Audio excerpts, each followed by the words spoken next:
أنقل لك قصة ونلتقي غدا إن شاء الله. أنا كثير السفر وألتقي بعيالي وأهلي، قليل جدا أكون عندهم ضيف. صار هاي 19 سنة سفر وعمل. عندي أولاد وعلاقتي بهم طيبة، لكن واحد من أولادي يشلع قلبي، مأذيني جدا، مأذيني. إذا أسافر يقطع الأكل والشرب وكل شيء يقطع. عمره الآن 10 سنوات، كان عمره 6 سنوات. لما أتصل بالتليفون شلونك بابا، ما يحكي، ما يقول لي لا زين ولا مو زين، يستحي من عندي. يقول لي أنا مشتاق لك، بس مشتاق لك بقد رب العالمين.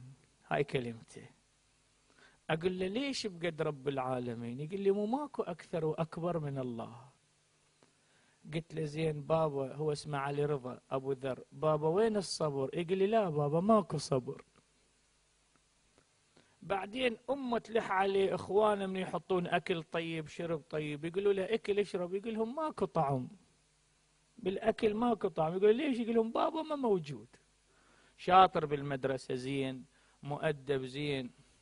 فرد ليلة من الليالي يوم 19 محرم، أنا غايب عنه 19 يوم، اتصلت أمه قالت هذا راح يجننا، هذا قاعد بالبرد وبرا. تقول له أمه أبوك هسه قاعد جوا ومدفي نفسه، وهسه أخابر لك يا ب 12 بالليل بالشتاء.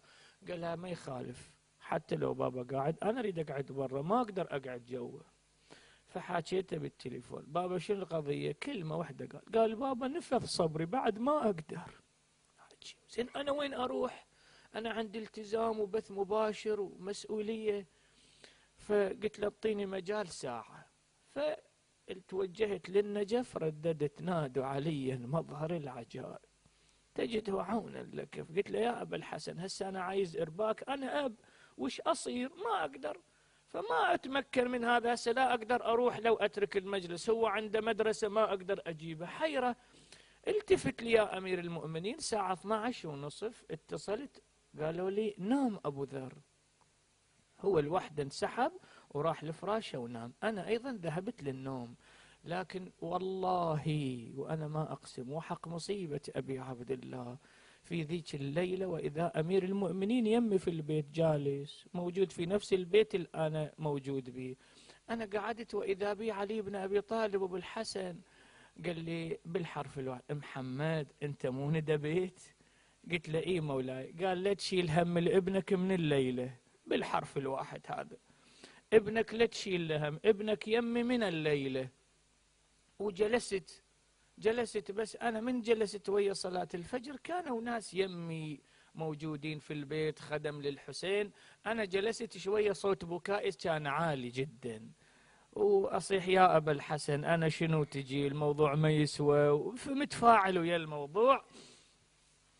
فبصراحة إلى أن إجا الصبح الساعة 9 الصبح اتصلت كيف أبو ذر؟ قالوا أبو ذر قعد الصبح، مو أبو ذر، مو هو، مو شخصيته، مو أفعاله. أولا طلب يتريق الصبح وراح للمدرسة من وقت، وانتظرته إلى أن يجي ب 12:30 الظهر. بابا شلونك؟ قال الحمد لله. قلت له والصبر؟ قال الصبر موجود، خير من الله بابا.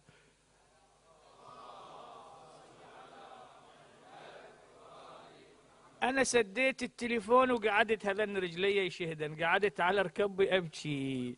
فاكو سيد جليل قال سيد هاي نعمة تستحق الشكر.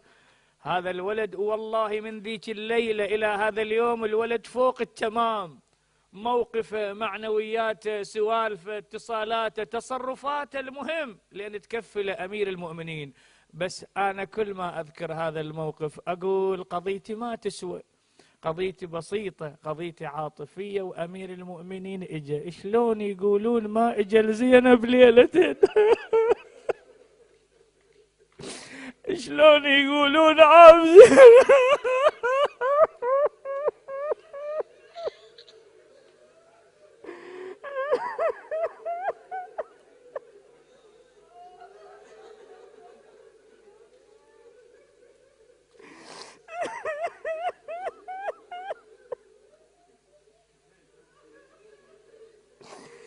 شلون يقولون ما اجى زينب تقول له ابويا علي اللي الاول.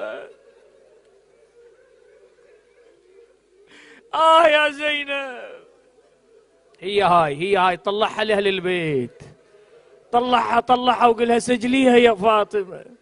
ابويا علي اللي الاول